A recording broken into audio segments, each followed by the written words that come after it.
Dr. Coyote Smith is a professor of strategic space studies at the Air Command and Staff College in Montgomery, Alabama.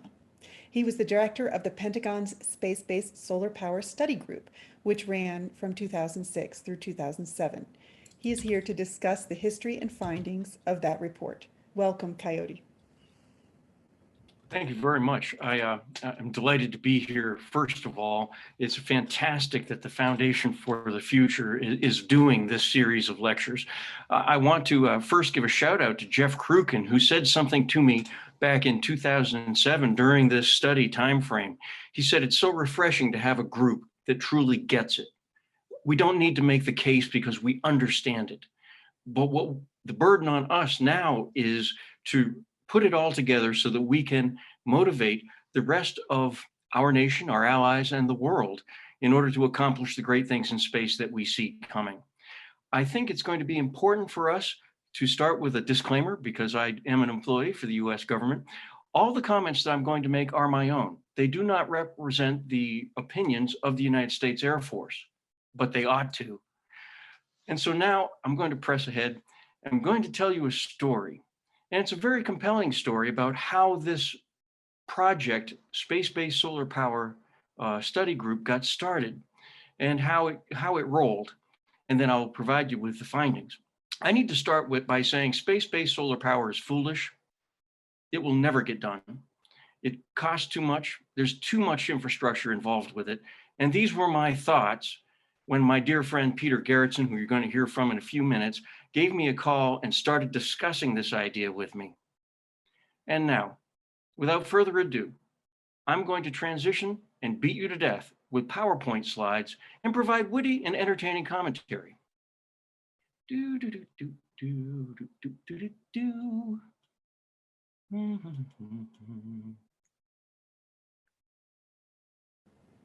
Consider us entertained. I hope that you can see my slides. Can you see my slides? Okay. Yeah. A funny thing happened to me on the way to the Space-Based Solar Power Study Group's final report. You know, it was a hard thing. Let me give you a bit of the history. I'll step you through it. Now as I try to advance my screen. There it is. Okay, so this guy named Mike Hornacek, a student at Air War College who nobody had ever heard of, wrote a paper, and it was called War Without Oil. And in this book, he actually describes what space could do to contribute to the ability to conduct warfighting in the 21st century if we were starved of petroleum products. And you see, he's already published this book. It's available on Amazon. There is your cheap plug for Mike Hornacek's book. But what's interesting here is the cover. Why the heck would they put a cover like that on a book titled War Without Oil? I'll leave that for you to answer later on your own. Anyway, Pete Garrettson read this book and he gave me a call. He says, hey, Coyote, I'm going to send you a copy of this paper because it was just a paper form at that point in time. And I want you to take a look at pages 67 through 73 or whatever it was to look at space-based solar power. We actually called it space solar power at the time. Interesting story. We started referring to it as SSP, space solar power. Problem was that was sending off the triggers that our security managers used because SSP was a code word for some classified programs that we had. So we had to change the title of space solar power to space-based solar power, or SBSP, so that we could get it through the internet screeners. So he sent me the paper, we met for coffee, and I told Pete, no way. There is no way this is going to work. This is too big, too much. The Air Force is not interested in this type of stuff. They will kill us. And Pete goes, well, yeah, they're probably going to kill us anyway. But, you know, let's give it a look. So, okay, Mike Hornacek, the author of that paper, came and met with us. And we met with John Mankins. Now, John Mankins, and thank you, John. I see that you're on the line with us today. He sat us down and he said, you know, look, I have conducted a refresh study, a fresh look on space-based solar power, and it's really viable. And I'm like, well, what about power beaming? He goes, here's the results from the 70s. Here's the result. You know, the power beaming is something that we do. That kind of surprised me. And then he talked about the size and scale of satellites on orbit, the type of materials that would be involved with this, the assembly techniques. I mean, the infrastructure, the building of this was getting massive. But he had a plan. And John Mankins is not a guy to not have his numbers lined up. He presented a very compelling case about how receiving antennas on Earth would receive this radio transmission, reconvert it back into energy, and feed it into the existing electrical power grid. We even sat there and speculated how in the back part of the 21st century that we wouldn't feed it into the increasingly antiquated terrestrial network of power systems, that we could do open air broadcasting of this power. Nikola Tesla had investigated this in the late 1800s in Colorado Springs. So I said, okay, let's take a look into this. But at that time, I was the chief of future concepts for the National Security Space Office, but I knew that we would get killed if we tried to put this into my portfolio and tried to work this directly. So Mike and Pete and myself, we decided that we would put together a briefing with all the points that we were learning about space-based solar power, and that we would try to peddle this around Washington, D.C. But we knew we couldn't be caught peddling this around D.C. because they would have killed us. So we were bringing clothes in our backpacks and changing into clothes and running around and giving briefings to different organizations, not only in the Pentagon, but elsewhere. We couldn't get anybody to come to the Pentagon to meet with us. This is an interesting story. I'll tell you the rest of the story, how that turned out. So we realized that we were leading a cabal. It was weird. First thing we did, we went to NASA and we said, who does space-based solar power? And NASA looked at us and goes, we don't do energy. Okay, so we went over to the Department of Energy and we said, hey, who here does space-based solar power? And they looked at us like we were Martians. They had no idea what we were talking about. So we were standing out in the hallway at the Department of Energy, and Mike Hornacek looks around and says, I wonder who does space-based solar power in Washington, D.C. And we just happened to be standing in front of a mirror. And Pete Garrison said, hey, turn around. You're looking at them. And that was the moment that cinched it for us. We realized that we were alone in D.C. wearing cheap suits, because we were military guys, with bad haircuts, because that's what you get. And we had to try to convince people. But, you know, we put together some facts that surprised us. We discovered, based on a meeting with some people from the Joint Staff, in 2006, 2005 and 2006, these are the years we had the data for, 70% of our casualties in both Iraq and Afghanistan were incidental to the convoy of petroleum in and around the battle area. The fully burdened cost of delivering 1 gallon of petroleum to a power plant was between $300 and $600 per gallon. $300 to $600 per gallon. Suddenly, John Mankins' numbers and that infrastructure started to come in. We sat there and started to think about this. The size of the US Navy is predicated on securing the free flow of petroleum in challenged waters. Wow, some of these numbers started to come into us that we were going to have to look at the form of accounting if we were going to make our case for the investment in space-based solar power. So this briefing that we put together expanded out to, it started with 10 slides and it became 30 slides, then it became, massive. But we had information in there equating some data. We discovered that Douglas Adams was absolutely correct. The answer to life, the universe, and everything is 42. Based on all the advantages that the perpetual power provided by the sun in outer space, with a brief period of time when you end up in the Earth's nadir once a year, 1 square meter of solar panel on orbit equated to 42 square meters of solar panel on the surface of the Earth. Douglas Adams was right all along. He didn't even understand that. And I feel sorry that Douglas Adams passed on before he knew that he was right. 42. What is amazing about this is we were talking about super thin film solar arrays put up onto orbit that would be several kilometers on a side. Nuclear reactors worth of energy at the receiving site down here on Earth, it could be fed into the electrical power grid. Now that is compelling. That was hugely compelling. And with multi-purpose waveform adaptable type of broadcasting antennas, we could spot beam energy to several different locations at once. I mean, these things are possible. We could easily see this. Now, the business case is a completely different animal. Well, okay, we presented this, and at one point in time, we decided that it was time for us to move along in our insurgency and kind of become legit. So I went to my boss, Mike Hornacek, and myself went to my boss, who was Major General Jim Armour, one of the best bosses I ever had. And we gave him our presentation with all of the compelling facts that we stacked up. And he looked at us, squinted his eyes, and said, "Thank you for the briefing." And Mike Hornacek left, and I went back to my little hovel of a cubicle. And I'm like, damn, I was hoping that we'd get more out of that. And then all of a sudden, a shadow came over me. I turned and looked, and it was General Armour. General, he goes, "You know, Coyote, this is too important to America, our allies, and the world.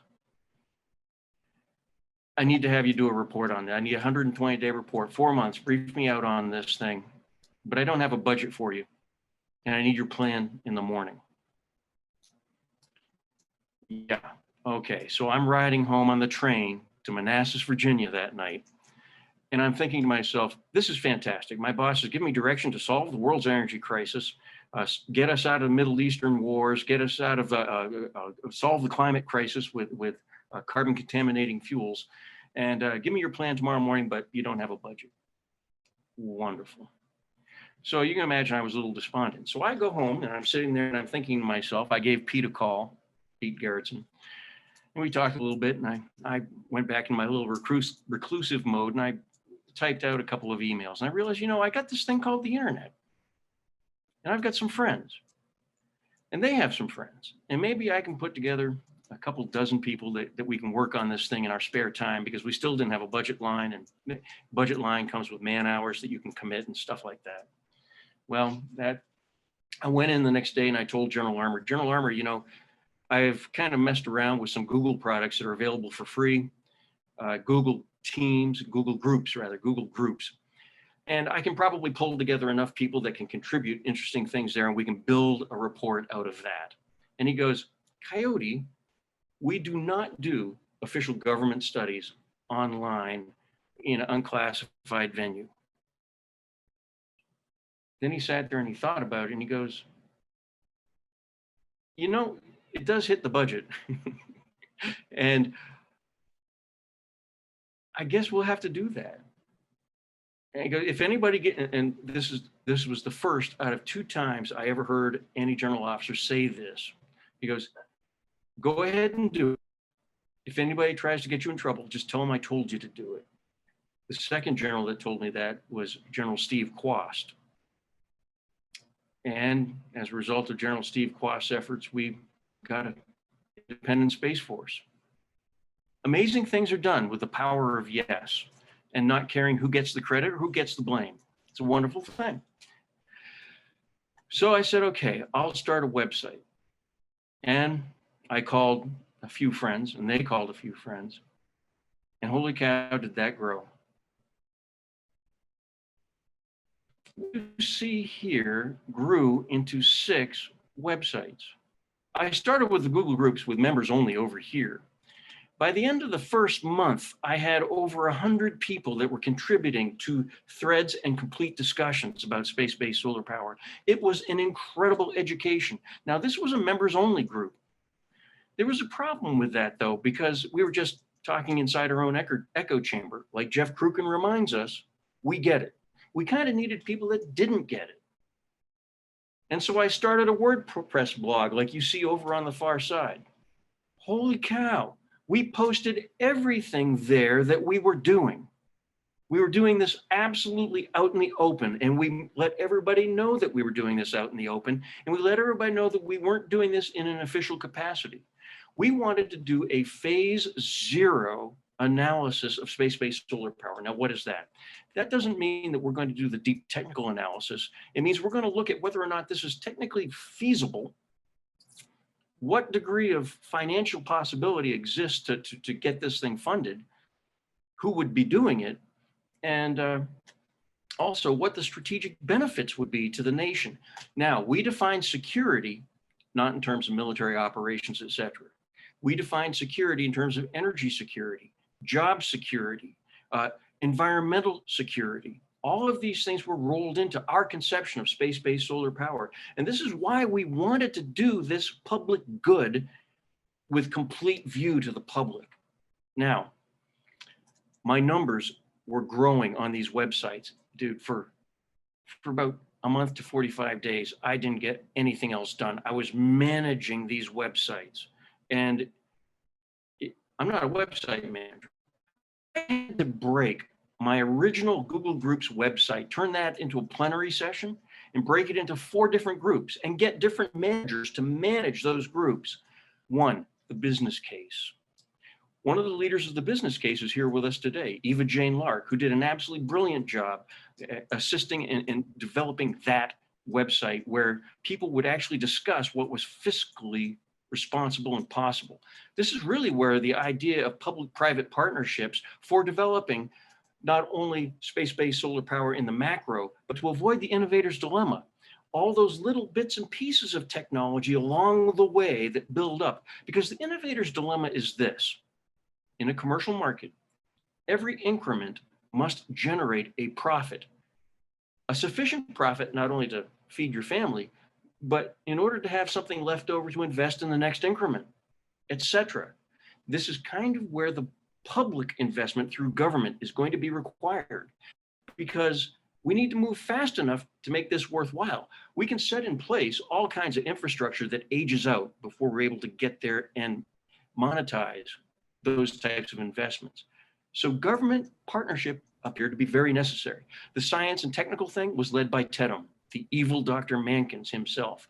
We called him Tatum by the power not vested in me by nobody that ever gave me any authority, because this guy knew so much about space. He's the guy that knows space-based solar power the best. You're going to get to hear from him, and we are so lucky to have him here with us today.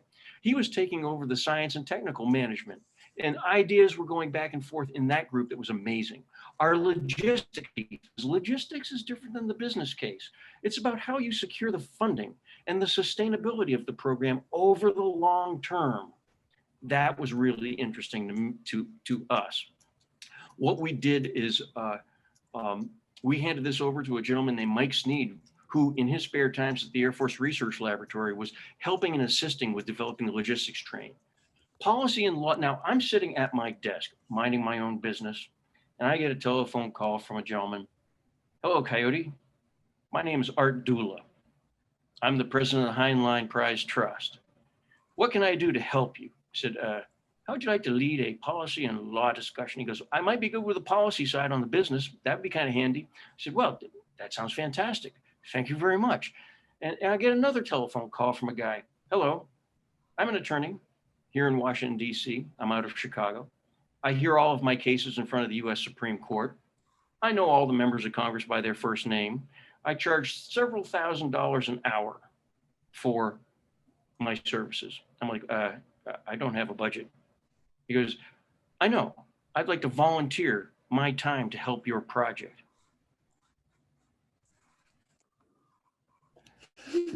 Sure. Thank you. I've got a place for you. I have a policy and law site. How about helping out there? And he did. And it grew to 200, by the end of it, 210 members, 170 of them became that first month core. And it was just amazing. Take a look at the numbers. Wow. I'm still blown away by that. And as our websites became more popular, public outreach demonstrated that it was critical. Jeremy Singer, who you see in the upper left-hand corner of this slide, is a journalist for Space News. We embedded him. We gave him complete access to everything that we did, not only the public website, which was not only public for us to have a discussion with the public, but when we found experts that we didn't know were out there, we'd pull them into the members only group, and we embedded Jeremy Singer into our group. And once a week, at least once every couple of weeks, he was putting out very important news stories that generated excitement about space-based solar power. The space show led by David Livingston. I hope he is a regular in your life, listening to the great commentaries that people provide to him and his radio show every week. I also want to thank the Space Frontier Foundation. Jeff Krukin generously gave me some time. You standing there presenting to the New Space Conference in 2006. I got that wrong. It was 2007. And I'm standing in front of the public website. I invited the complete membership of the Space Frontier Foundation to join us on our public website. And there is where we found a great deal of people that we brought into our private group. News interviews became critical, as you see there. And television and channel started to put together some news stories about us that they wanted to feature us. And of course, the National Space Society. Absolutely a critical resource in all of this, not just because of the size of their membership and the diversity of their membership, but they had such tremendous outreach to youth organizations, to international communities. These people a few years later would get President Kalam from India to do a presentation advocating for space-based solar power. We knew for a fact that Kalam brought this to the attention of the President of the United States twice on 2 occasions. Yeah, public outreach was critical. And these organizations, these people were key to making this happen. You know, one of the things that you had to have was a calling card, but we didn't have a calling card. We were just a bunch of 3 nugs, 3 military guys in flight suits that you see us there. And we started meeting at Irish pubs. Our office would become Irish pubs. Of course, that was always after duty hours. Never during. And I would tell my boss, you know, look, we're going to be meeting at Irish pubs. He goes, Irish pubs? Why Irish pubs? I said, well, I can get a crowd at an Irish pub. He understood that. He said, okay, well, make sure everybody gets home safely. That's all it took. We started meeting at 4 Irish pubs across Ireland, up at Ballston, the 4 Courts of Ireland. In fact, they liked us so much because we were bringing them business that they ended up pushing a table up against a wall, putting up an Air Force poster, and they gave me a drop from my computer. They even gave me a can for pencils and white butcher paper. We're up there by DARPA. We'd get those guys out, and some of the contractors that supported the National Science Foundation, Paul Verba, great skills and talents, people that loved this, that were passionate about it, that knew back in the 1960s when Glaser introduced the concept. Actually, it was introduced before that, long before that, by Robert Heinlein. In some of his articles, Heinlein said that in order to become a spacefaring species, you need to do a few things. 1, harvest the power of space. 2, harvest the resources of space. And 3, settle off Earth. We were working on that first one. So Art Dula joining our effort was just such a treasure. That was a gift that fell into our lap. You see here, we're drinking iced tea and we're discussing space-based solar power. This is how we rolled. It was exciting. Holy cow, everybody wanted to talk to us.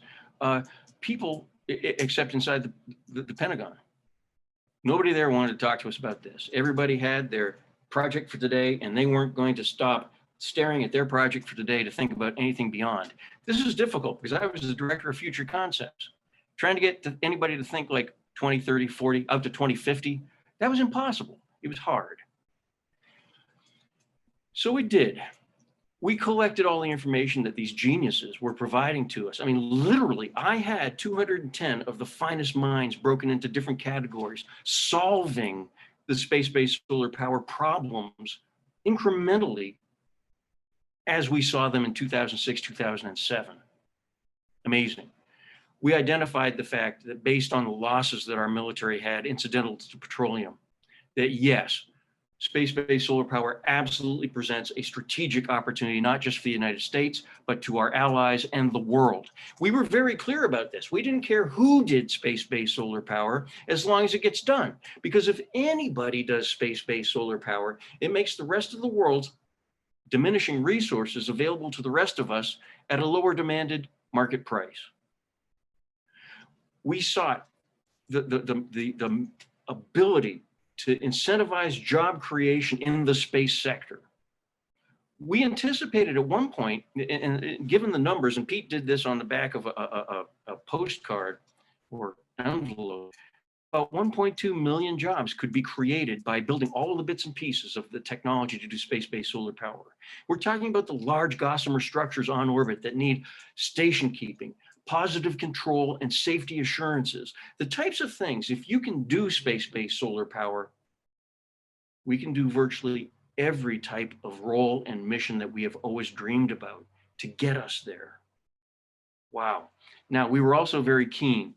We had a number of companies that were opportunists that were hanging out with us, and we made sure that all of our discussions were held in public so that they couldn't declare proprietary access to that type of technology. I'll tell you a short story. Back in the First World War, the United States could not produce an aircraft because the Wright brothers held half the intellectual property and Glenn Curtiss held the other half. As a result, we had to fly British and French aircraft in the First World War. Now, after the First World War, the federal government goes, okay, that was ridiculous. They had a payout. They gave the Wright brothers, I think, $125,000 because there was two of them, and Glenn Curtiss got $100,000, and they made all of that technology public domain. We made sure our discussions were in the public domain so that those vital pathway bits and pieces of technology, or the way that you would do it, would forever be in the public domain, so that we could not get locked into those types of lawsuits, although we have discovered lawsuits is oftentimes just a way of life. Just, it's what we do. We also recognize that space-based solar power is extremely difficult, but it's more possible now, and it's becoming ever more possible with every passing day. We truly believe that we needed a government proof of concept demonstration. And we also recommended space-based solar power required proper organizational leadership. Somebody needed to be put in charge, and that project needed to be their baby. We needed a Rickover. Rickover developed the US nuclear submarine program during the Cold War. He was the man. Nothing was built, nobody was hired without going through Rickover's personal review. You need a Rickover to manage space-based solar power, to get it done in a time reasonable way, and in a way that moves technologies to the commercial providers, because the federal government has got no interest in being a space-based solar power provider. We sure do want to be a customer, and we sure wanted the government to step up with pre-purchase agreements to make good on all that type of investment that would be put out there. We also believed that broad interest in space-based solar power existed outside of the US government, with our allies and with the rest of the world. Think about what providing space-based solar power to sub-Saharan Africa could mean, or to the United Arab Emirates, Saudi Arabia, the ability to drive desalination plants and to turn those deserts into brilliant oases of verdant green production. These are the types of things that space-based solar power makes available. Wow, I get so excited about this. I love this. Oh God, this is great. So here are our recommendations. And I'm not going to list through these because I've kind of covered them already. The bottom line is we do seek public-private partnerships to go forward, but we need the government to step up and do it. We need the government to step up. We need the commercial market to let them know that we are here for the government and we want to work with you in an open and transparent manner. This is not, see, here's part of the problem. There are communities out there who, just because this started with a bunch of Air Force guys, this must be a weapon. This must be designed to hurt people. No, it's not. Absolutely not. That's one of the reasons why we did this study broadly open. Every word that we ever did, well, except for some of the discussions in some of those Irish pubs, it is right out there for everybody to see. We have no chicanery, no underhanded, no trickness. We are happy to have anybody in the world take a look at this. We're delighted that the National Space Society has what they call the Space Solar Library, where virtually every important study and research that's gone into this project has been posted. I encourage you to go to the National Space Society's Space Solar Library. And, you know, we had to do a rollout. Rollout. Buzz Aldrin came to help us. You see some of the key figures here, and these folks were absolutely essential to laying out our report, our study, absolutely done in public at the National Press Club in Washington, D.C. Next to Buzz, you see up here in the right-hand corner, a Marine. You have to have, we insisted we put him in his All North uniform because that's kind of resonate. Paul Plato Damphus, who later would join the Caballeros. You see our own Tetum, the evil Dr. Mankins down below. He points out that he only has a master's degree. No, dude, I have conferred upon you by no power invested in me by no authority anybody ever gave me. You are a doctor of space-based solar power, sir. You see Greg Whitesides up there on the top. He, of course, was executive director of National Space Society at the time. Now he's with Virgin Galactic, I believe. You see Charles Miller in the middle of the right. Charles Miller represented the Space Frontier Foundation, who gave us our first platform to actually speak to the broader community. And you see Mark Hopkins, who is the institution of the National Space Society. And we're so happy for the work they gave us. The report was a stunning success. It was time for tea and medals, ladies and gentlemen.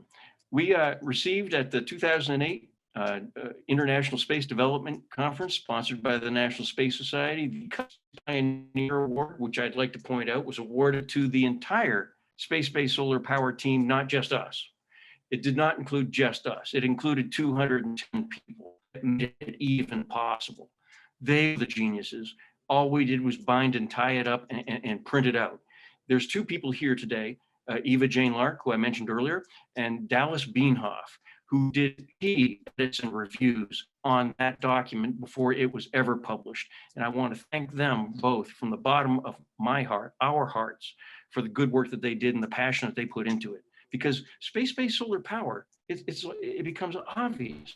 You see over here on the right-hand side, the four of us standing in front of a model of a space-based solar power design that was actually operational. It could use the lights in that room to concentrate the power and broadcast that power via radio to a receiver and demonstrate that the concept worked.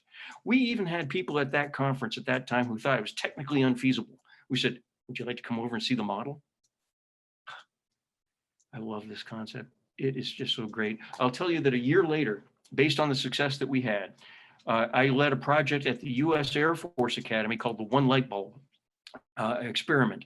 What we wanted to do was do space-based solar power in reverse in order to stimulate people's thoughts about the concept. We wanted to put a satellite up in low Earth orbit with a light bulb on it. And we would simply broadcast energy from Earth up to that satellite to illuminate that light bulb to verify to people through telescopes that space-based power beaming works. Now we're doing it in reverse. You have a hell of a power problem when you're broadcasting from Earth up to a satellite. So that group of people, dude, we had Ivan there, we had Neville Marwell, we had evil Dr. Mankins, Dallas Beanhoff, I think you were there.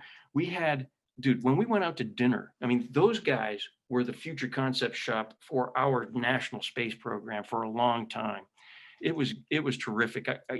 John Kennedy said one time that, sitting with all these geniuses around the White, he was there with Einstein and Fermi and all these guys, that such brilliance hadn't been there since Thomas Jefferson dined alone.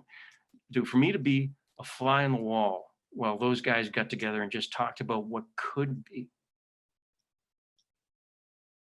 We live in a treasured time. We live in a treasured time. Those guys are heroes of mine. So we turned the experiment around. We said, look, let's put a satellite in low Earth orbit, small satellite, tiny, so let's get a free ride on a ring up into orbit.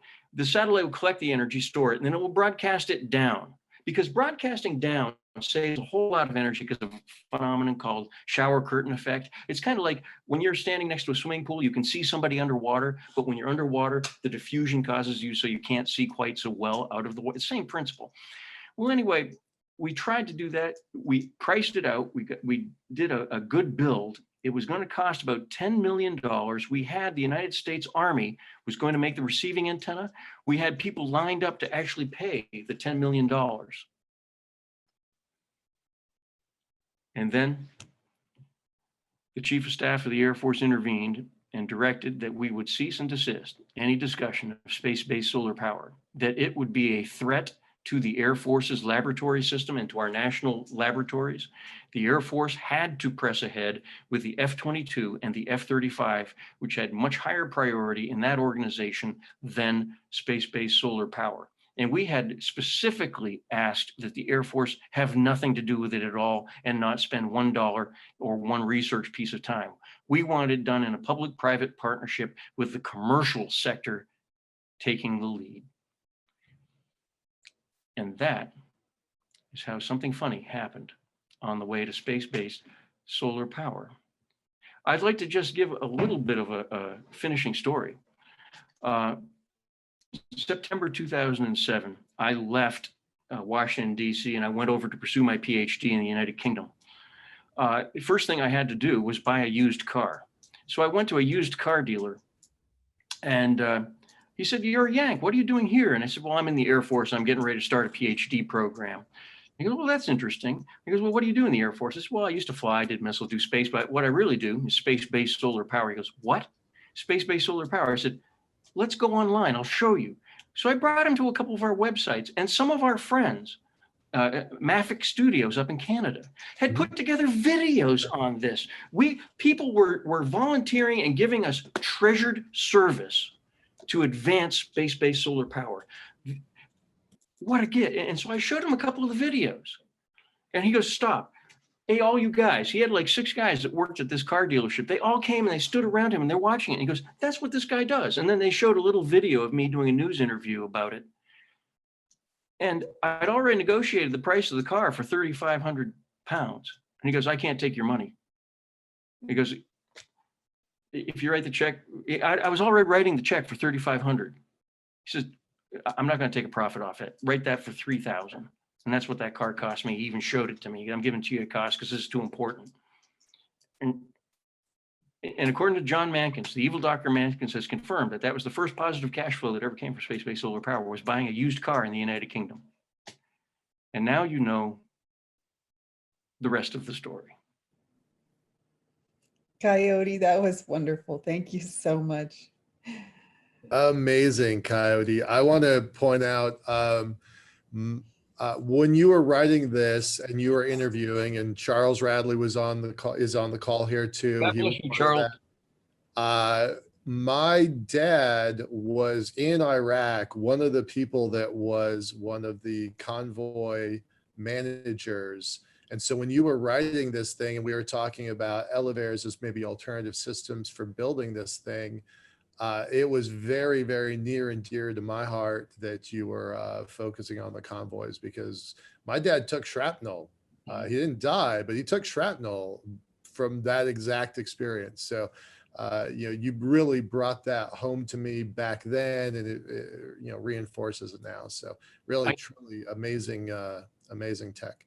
I went and I visited some of the wounded and burned soldiers, sailors, and airmen that were at Walter Reed Hospital. And as soon as I met them, this became conviction. Personal. Yeah. Yeah. All right. Tremendous. Stick with us, sir. We're going to pass it over to Lee, who's going to introduce Pete. Thanks a lot, sir. Yeah, I actually had a quick question for Coyote as well. I obviously immeasurable costs there that you were just talking about, but I love that you ran the numbers against oil. Can you give us a sense for the break-even oil price with the cost of space-based solar? That's an interesting thing. That's a real interesting thing. The short answer is no, because it changes. Yeah. No, because it changes. Sometimes there's an invaluable quality of energy. Think about what happened in Katrina, where New Orleans, where New Orleans became flooded. The power grids went down. Nobody could get those power grids back up because the hurricane moved just north of the city and stalled. The ocean fronts were destroyed. You couldn't port there. But we had the ability. If we had the ability, we would have been able to broadcast power and bring the energy grid back up so they could recover far more quickly. Think about what happens in places like Haiti, Puerto Rico, et cetera. These are places that are home or close to home, where think about the rolling brownouts in California. Think about when cities go dark and, violence breaks out in the middle of the night because of it. If we could provide the type of energy through spot beams so that places like, as Texas experienced this year, those rolling brownouts don't need to happen, because we've got an adaptive, supplyable form of energy that is safe and clean. I think it was, I can't remember a great gentleman's name who helped us a great deal. Gary Olson, who I also saw on here, was one of the advocates for this and made this argument. Energy is like a diet. There's some things that we eat that have high energy, like meat, but it also comes with a lot of bad stuff. And like petroleum and coal, it's fabulous, lots of energy, but it comes with some bad stuff in the form of like carbon emissions, et cetera. Space-based solar power gives us a solution for safe, clean energy. And it's just a fantastic opportunity for us to pursue. Going back to that petroleum question, the first meeting that we had, that the Caballeros had, was with the Greater Houston Partnership. Our good friend Jeff Kidder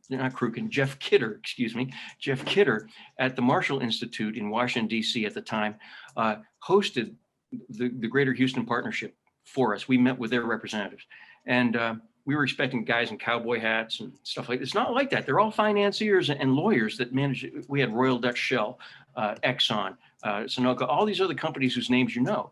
And we said, we would like you to think of yourself as energy companies. And we think petroleum and coal, because we have big coal there as well, and coal is going to become the tobacco of the 21st century. You're going to need a get out plan that leaves you in place being energy companies, with your lobbyists still in place, with your executive board still in place, with all your workers transitioning from petroleum and coal to being space-based solar power folks. Your companies stay intact, your profit lines, all of your customers remain the same. You just get into instead of drilling down, you drill up. They weren't interested in it, all save for one, British Petroleum. British Petroleum goes, yes, this is for us. This is exactly where we want to go. We have to go to places in the world where we don't like going in order to get a petroleum product that takes us so much pain to get back here to the country where we use it. We really would like to go space-based solar power. And then they had the disaster in the Gulf, and all of their investment capital went into environmental remediation for that huge oil spill that happened down there. Yeah. And I haven't heard from them since. So I'm sorry if that's a long answer to your question, but there you go. A good change to beyond petroleum. All right, thank you so much, Coyote. Look forward to chatting with you more in a few minutes.